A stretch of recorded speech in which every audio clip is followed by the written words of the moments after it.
Is the physical world becoming obsolete? Will mixed reality headsets ruin society? How might customer experience change as a result of these new innovations? Today on the CX Insider podcast, we find out. I'm your host Marcell, and in this special episode, we'll be unpacking the news about Apple's brand new Vision Pro headset and analysing the reveal from a customer experience perspective. So in this new series, the team and I will be reacting to trending videos and stories on the internet around burning topics and linking it all back to the world of CX. Now enjoy this first episode, brought to you by ACF Technologies, the global leader in customer experience management solutions.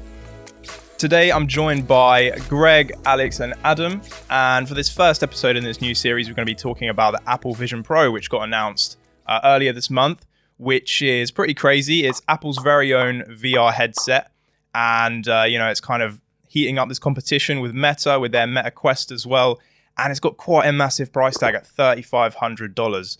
And that's a huge asking price, isn't it? They're trying to integrate seamlessly the physical with the digital world, and it's causing a lot of controversy with people, kind of not liking it, thinking it'll take off. So just to get started, what do you guys think? What are your initial thoughts when you first saw the announcement about this? Well, I, on purpose, haven't watched anything. So you initially saying that it's $3,500, my initial reaction is, wow, that is an insane amount of money. So it better be pretty good tech. Compare that to, say, hardware like Oculus Rift, for example, which is a VR headset, but that's like £400. So does it have $2-3 worth of extra tech in it? Maybe it does. And obviously Apple fans are incredibly loyal.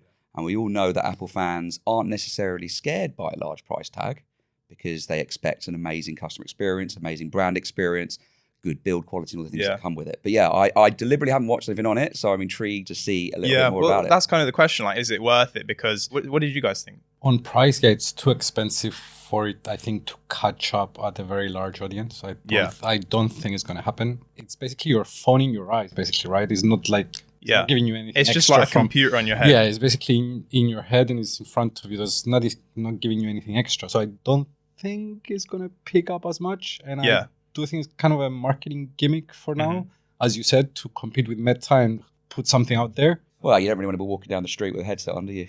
You might you might walk into something. Yeah. No, you can still see, right? You can still see in front of you. You can like kind of switch between them, or you can have like a full overlay, or you can see like windows that come up over the real world and stuff like that. Basically, you can wear it all the time, like you can see through it. I could see something like that catching on. If you think about other trends, like I saw the equivalent of AirPods not actually AirPods, but I saw little in-ear headphones in like 2014. And at the time, it was like, why would anyone want to wear a little Bluetooth headset? Yeah. Sony made one, and it didn't do particularly well because Sony are shocking at marketing in comparison to Apple.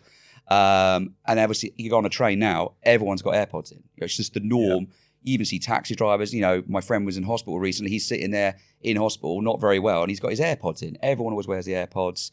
VR headsets, people looked at them and thought no one's going to use them, but they then boomed. So I can definitely see something like that catching on. And also even things like over-ear headphones. You see these gigantic over-ear headphones. You think, why would someone wear them?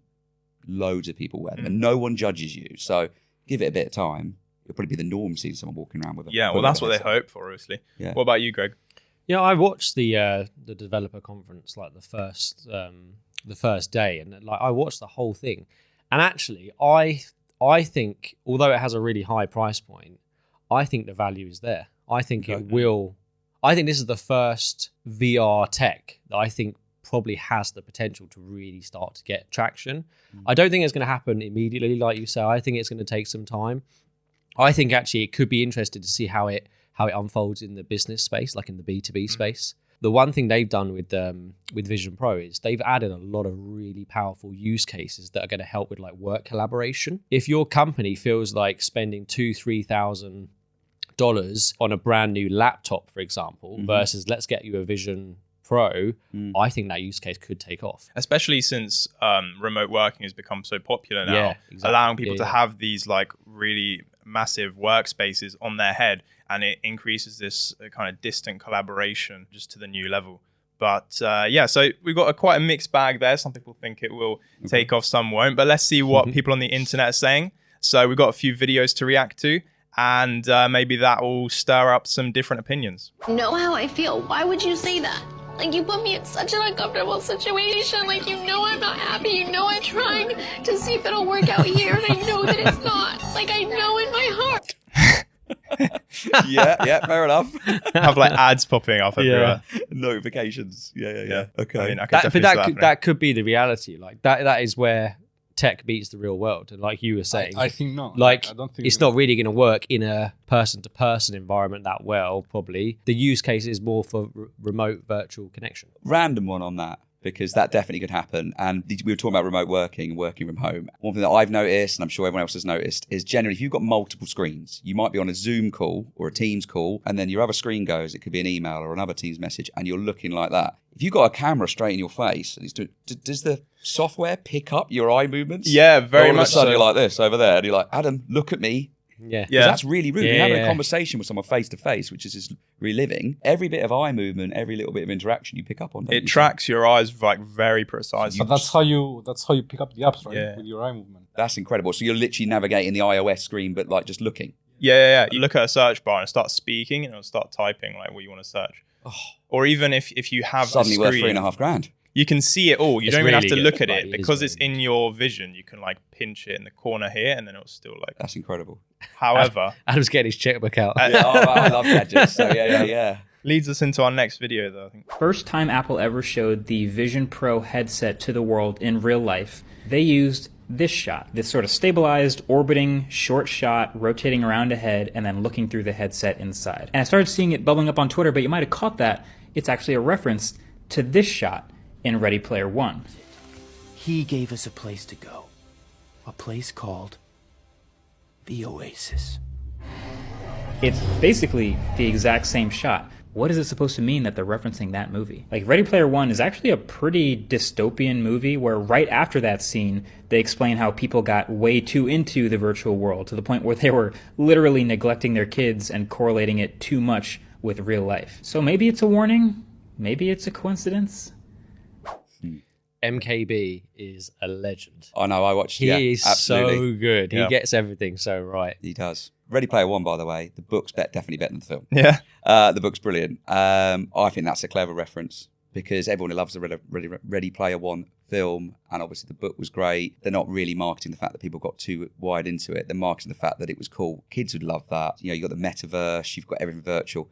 It is that escape, isn't it? Very clever marketing. You think it's intentional? 100%. Yeah. Must be, yeah. 100%. It's Apple, isn't it? Definitely. Everything's intentional with them. They'll probably get sued by Spielberg. Now, you can capture photos and videos with remarkable depth and relive a memory as if you're right back in the exact moment. Hello, Stinky.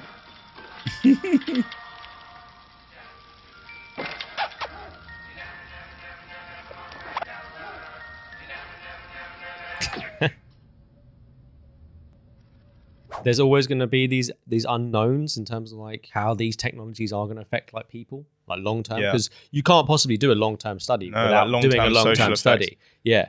Same But thing with social media. We're seeing that on play now in society, aren't we? Like, That's why we destroy stuff first. Yeah. Exactly.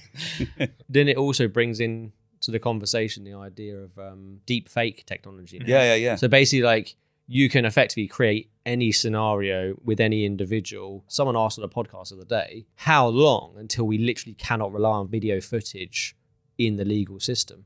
And they said, well, we're pretty much there. Yeah. It's just not enough people know how to do it, basically. Yeah. Like, but as soon as deep fake technology becomes really open and accessible to like the everyday person. But no, in terms of on the video and the video recordings, I actually really love that idea that you can go back into it and see a life event. Yeah. Obviously, it might be a little bit nostalgic sometimes and probably quite upsetting, but yeah, it's But at great. the same time, it's like you have to record that in the first place to get do. there. And then I saw a comment, someone was saying like, realistically, it would just be like you're there at your kid's birthday and he's like, Dad, why are you like, take the headset off? Yeah, like, be in the moment. Yeah, exactly. Like when you go to a concert, everyone's just holding their phone up. And Yeah, it's like, yeah. just put your phone down. Or you're and going listen on to music. holiday and you've just got a headset on the whole time recording. Yeah, and no, not that would be actually weird. That's the thing, is a lot of unnatural habits from it. Like is if you're alone, you do everything alone, watching a movie alone, working alone, doing everything alone, you can use it and you might use it. But at the moment you're with someone or there's someone else there, you're not going to use it for those same things that you would like. I You would think use the a phone, for example. Yeah, I think the use cases that I could definitely see this working, virtual office, and then all of us just stick this headset on, and it's like being in a social environment office. You can just turn your head and go, right, Marcell, how you doing?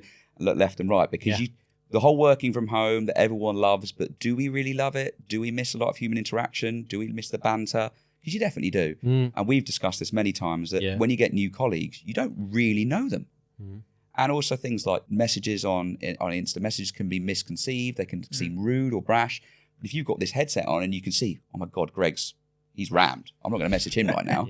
That's really cool. And I think gaming is a huge one. Gaming I think could be massive for something like this. Speaking of that, like you walk through the office, you see like Greg has like a bunch of notications all floting around him. I can see he's rammed. Like, probably literally. emoji above his head, like exploding. Steam coming out my ears. That'd be cool. It's true though. Like it's going to increase connection between employees. You're going to wear that thing for 8 hours though? No, you won't. But you don't, for example, like you probably won't need to wear it because you don't put your headset on necessarily in like all day if you're not on a call. You're just doing a much higher quality version of it. Yeah. That's, I think, it'll probably start. Yeah. Because we've done 20 years from now, we did a video podcast, and I remember when he came onto the call, I was like, whoa, he had he had an 8K webcam. What? And it freaked me out. I was like, oh my God. It's like he's in the room. But it's really weird because that's the human interaction that we are missing. But if this can get us to that kind of level, although is there a counter argument to that if we all ended up with this in 20 years' time, are we ever going to go outside? No, Oh, no, it's weird. And it's like those technologies, we already are fully capable of having these calls and these like worldwide communications and things. This is kind of just adding another layer onto that, another barrier in a way, and a very expensive barrier as well. Even if it's for work, like it's a really big investment. And are the capabilities that it brings actually worthwhile and worth that investment? I don't know, maybe in the future when it comes down in price, but that whole workplace environment idea is what the metaverse is also trying to push. And the next video we have is actually from Zuckerberg himself talking about his views on the Apple Vision Pro. So let's find out what he thinks. I want to say, like, I think the software of it and what comes out software-wise is what will happen going forward. But the hardware that comes with it at the moment is just a gimmick. I think is not going to go forward. Like, I get frustrated now that it's hot and I'm wearing a watch. Like, I'm not going to wear that thing for 10 minutes. Does it have AC? Like a big computer on your head, that's going to overheat, right? It's going to make your head hot. Like, it's not good. I do find it really funny, though, that when I was growing up and your parents would teach you to not sit too close to the TV, yet now, it's in your eyeballs. Years later, you can get the equivalent of a full thing, like, but it doesn't hurt your eyes, though. Doesn't. How do you know that? You've only tested, they could only Where's test the it for 30 long-term studies? minutes. Yeah, but it's about the... Are you telling me my parents lied to me? What is the technology? What's projecting is just light. Oh, whereas before it wasn't light. It was RGB. It was the three different colors. It was different, You know, I do think that this is a certain level of validation for the category. I think having Apple come in and share that vision will make a lot of people who are fans of their products really consider that. You know, of course, the $3,500 price, you know, on the one hand, I get it with all the stuff that they're trying to pack in there. On the other hand, a lot of people aren't going to find that to be affordable. So I think that there's a chance that them coming in actually increases demand for the overall space, and that Quest 3 is actually the primary beneficiary of that, because a lot of the people who might say, hey, now I understand maybe what mixed reality is more, and Quest 3 is the best one on the market that I can afford, and it's great. And there are a lot of features that we have where we're leading on. That could be quite good. It's a really good point about the pricing, because if you wind back to even 5 years ago, maybe more like 10, if we had said people will be paying £1,200, £1,500 or whatever it is for the latest whopping iPhone, you'd be no way.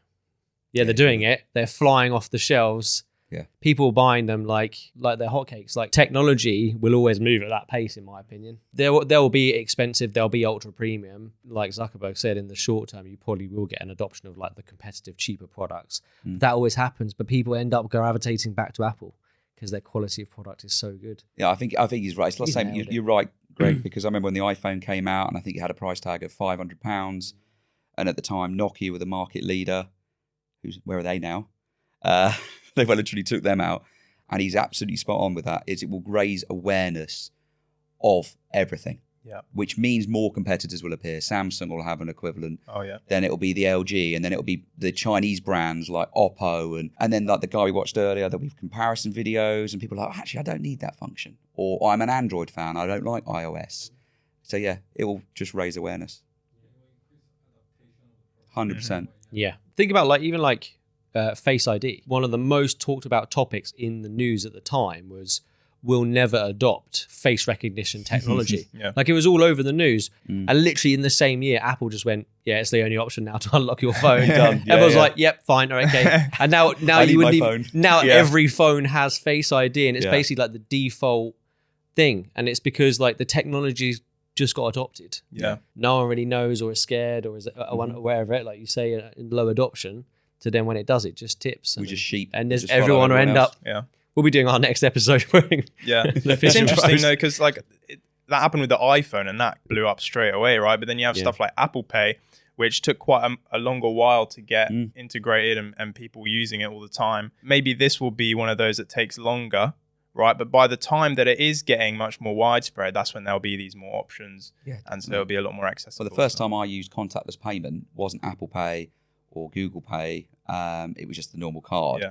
Was at the 2012 Olympics at a vending machine. I was like, this is seriously cool. So yeah, you're looking at what, 10, 11, 12, 11 years later. Yep. If you expect everyone now to just take contactless payment. In fact, most people now say they don't want cash. So maybe in 10 years, this will just be the norm. Yeah. You're right, yeah. That leads us on to our basically the big discussion of this episode, which is going to be about linking this back to the B2B space and the customer experience. Obviously, this is quite a high level concept at the moment, but like we've said, in the future, it might be commonplace. And then if that is commonplace for customers, then it brings all sorts of new behavioral challenges and changes the customer journey and everything. So we're going to be taking a look at that. Kicking off things with retail. So Adam, you've talked a lot on the podcast before about mixed reality and AR and VR in the retail environment. Now there obviously is a lot more online shopping, but customers are still hungry for that in-person experience. So how do you think that technology like this, widespread VR, could alter the customer experience in retail stores, and how could retailers maybe adapt or improve their service offerings and everything to accommodate to that? Well, I think they have to, first of all. Well, it depends exactly who it is. If it's a transactional retailer, Poundland, they don't need to. Or maybe not a Primark, but if you are a luxury retail brand, you definitely need to adopt it. One, because if you're selling luxury products, this is a luxury product. You know, the people that are going to be spending £3,500 on something like this, they're the ones that will spend £3,000 on a bag. It's to be ahead of the game and actually automatically offer a virtual store or a virtual They service. need to be where their customers are. 100%. And I think you'd be quite ignorant to ignore that. I think it'd be a really bad idea. There are some cons. Retail shopping has really suffered recently for all sorts of reasons, but there's also reasons why it is still there. And one of that is when you go to buy a physical product, we like to touch things, we like to feel things. You know, if you're buying clothing, you want to know what the fabric's like. Is it some cheap polyester that's going to make you sweat, or is it 100% Egyptian cotton? You know, all these kind of things, and you're not going to get that in a virtual reality. The other industry that I would definitely talk about this as well will be things like automotive and luxury large goods. You know, automotive, you want to buy a Tesla, why don't you go put one of these on and sit in the Tesla? Yeah, you see what it's like all Walk around, see the finish of the dashboard. Even better, when you configure up your car and you're choosing whether you want the walnut dash, the aluminium brush dash, whatever, you just configure it in the app and you're sitting in it and you can see it and you can go, actually, you can like tweak things here or there, like customize it from the inside. Yeah, 100%. You can hear the different sounds because you get like the custom horn sounds in Tesla as well, right? You can like test them while you're in there. Any vehicle manufacturer, you know, Mercedes, BMW, you always got these customizable options. The cars, so you could get in the car, you can get a true feel of it. The sound of the engine, if it's not electric, obviously that's going to slowly die down. But there's so many industries. You know, automotive is one. I'm even thinking things like estate agents. You know, you want to look at buying a house. They do these virtual tours on Rightmove. They're not virtual tours, they're just slideshows. Yeah. Imagine doing a proper recording of a 5-bedroom house, look around the house, walk and getting a real idea. How high are the ceilings? You know, what's the daylight like? The photos are always misleading anyway. Yeah, of course. And like, you know, estate agents lie on the floor with a giant lens. But the fisheye. With a fisheye lens. Wow, this is huge. So I actually think in terms of a customer experience, in terms of increasing your reached market, I think this is absolutely the way forward. And I think if you ignore it, it's a bad idea. And if you don't evolve with the times, you die. If you isolate just like customer service for example, virtual customer service. Currently, that is predominantly telephone. We were talking earlier about a lot of our customers. Telephone, email, chat, for example. That's a lot of the virtual. We're moving towards video as a world, basically. That's like the next step. And with things like 5G, etc., it's just going to become much more normal to use that tech. So any brand really hesitant to using video, in my opinion, all you're doing is preventing the stepping stone, which is going to be virtual reality. Fast forward 10, 15 years, let's say you want to speak to someone about a Tesla, for example, and you do pop on a Vision Pro at home and they have one at work, and you are literally basically as good as face-to-face. And it's ultra high definition. What does that do from a customer experience perspective? To me, it replicates the best possible scenario, which is you're in the same room. All brands really want to do one thing, which is try and bring their customers closer to their brand and have a more effective, a better customer experience. So if that's your goal, technologies like that 100% can. But the interactions, I don't see it. Like, for example, in a customer service, you're not actually there with the person. You're just... It's the same as a Zoom call. There's no difference having a Zoom call on your laptop than having it here. It's the same thing. He's not seeing me more from the empathy point of view. Sure. The other person is not seeing anything different. Right. If they have the glasses or if they're in a Zoom call, they still see the same thing. It's just in fact, because the Vision Pro creates an avatar of your face for FaceTime, because obviously you're wearing it, so there's no cameras to look at you.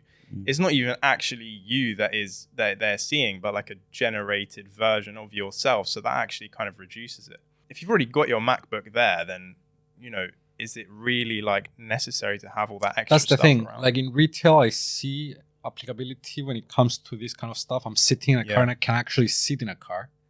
But with anything else, like... One thing I just did think of, though, I guarantee you there's going to be obscene amounts of filters and stuff for people's faces. No one's actually going to look like on there. One's going to want their VR face and go, I don't want that wrinkle there. That eye slightly later than that one. Beautify me. Yeah. Definitely, yeah. That's true. Which is obviously a bit of a fine line of like this whole society question again of like, how's this going to make things even worse or better? You also got to, as a brand, you got to be really honest with yourself, which is what you're saying about what are the actual use cases that actually make sense. If you're looking at how do we create a deeper connection, a better customer experience or interaction, there probably are 3 or 4 or 5 use cases within anyone's customer service model that probably actually make really good sense to invest in. Like you were saying, if you end up trying to like force this technology into a use case that doesn't really need it, you're wasting time and money when actually you could just focus on probably 1 or 2 or 3, let's say, where it's actually going to affect the bottom line. For example, in banking, Alex, there was a recent article from Forbes that was essentially scrutinizing that exact idea of like, in banking, is this potentially applicable? Is it worth looking at? Because it seems that kind of new technologies that have been arising always, in banking at least, they take after other industries. So once they're kind of popular in entertainment and retail and stuff like that, later then banking will start to adopt the same kind of things. If it does become popular, then that trend will probably continue with this. But do you think that in banking the Vision Pro has any possible applications? You know, like, I think when it comes to B2C banking, there's nothing value added there, because it's like, what do we do in our everyday banking transactions? We check our balance, we check the transactions we did, we pay money to someone, we check something very superficially. So I don't think there's any use case that will force any change or people to adopt that technology more when it comes to banking. So the same way you use your phone to check your balance and make payments and so on, it will be the same thing. If you have that there, if you have it on you, you might do that, but I would not pick it up to go into the bank. No. Or make a payment and so on. So what about if they did like, because you know, with open banking, there's a huge amount of apps now that like aggregate the information from multiple bank accounts, credit cards, that kind of stuff. If you put this on, couldn't it get to the situation where you could have multiple banking apps open at once? So you could go, right, I've got my current account over here, which is one I pay my mortgage out of, and then over here I've got my everyday spending, and over here I've got the wife's credit card. And you could all view them in one place, and with open banking, surely you could get them to interact with each other. So you can just like have them all open, pinch, and like visually like transfer money like that. Yeah, makes it faster. It will happen if you have the technology, but it's not something that's going to push you to say, if I had that technology, I'd be a millionaire. you know, you wouldn't do like. Whereas, money in that account, if I want to buy a Tesla and I want to see the Tesla, you would say, if I had those glasses there, I could actually see the Tesla without going to the What Tesla. about like Let's say if you're an investment banker and you view all these charts and you want to project manage stuff between you and you have the ability to stand in front of the chart and move it and see it around, which again is not something extremely different. Report. But it's a similar thing. But true. Those are the kind of things that you're going to be able to do. Like if there's two of you together and you're looking at investments and you want to see graphs and stuff and you analyze it from a different angle. Yeah. You want to bring them all in front of you. What about like a customer experience to a branch or to a person that would normally have been in a branch, because branches are closing, not all of them obviously. If I was buying a house and I've got you as my mortgage advisor, do you think there's any advantage of having maybe video interaction with Alex, the mortgage advisor? Yeah, but with video calling. But you don't think this brings another level? Do you kind of think it's just... No, because it's still a video call. That's what I was saying before. It's the same as a Zoom call. It doesn't change. Yeah.